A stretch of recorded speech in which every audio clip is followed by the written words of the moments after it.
जी नमस्कार। मगही इंडस्ट्री के sad song के बादशाह कहे जाने वाले रोशन रोही की धर्मपत्नी जी हाँ दोस्तों किरण सिंह के सपोर्ट में भोजपुरी और मगही की बहुत ही फेमस हीरोइन जी हाँ दोस्तों हम बात कर रहे हैं तुलसी कुमारी और सिमरन कुमारी का। जी हाँ दोस्तों बता दें तुलसी और सिमरन ने मिलकर के एक गाने पर रील बनाया है। गाना तो फिलहाल जो है वो रोशन रोही का है, जिसमें ये कह रही है कि मैं 300 में बिकने लगी।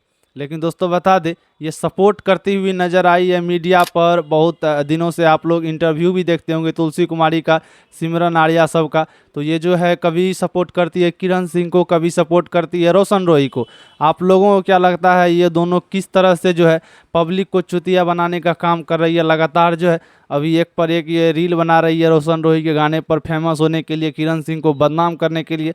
कभी जो है रोशन रोही को बदनाम करते हैं, कभी किरण सिंह को बदनाम करते हैं। तो आप लोगों को क्या लगता है ये दोनों लड़की जो साथ में रील बनाई अच्छा की या गलत, कमेंट में ज़रूर बताइएगा। और अगर आप लोग हमारे चैनल पर नए हैं तो इस चैनल को सब्सक्राइब जरूर कीजिएगा। लेकिन कमेंट में ज़रूर बताइए तुलसी कुमारी और सिमरन कुमारी कैसी हीरोइन है और क्यों रील बनाई है। धन्यवाद।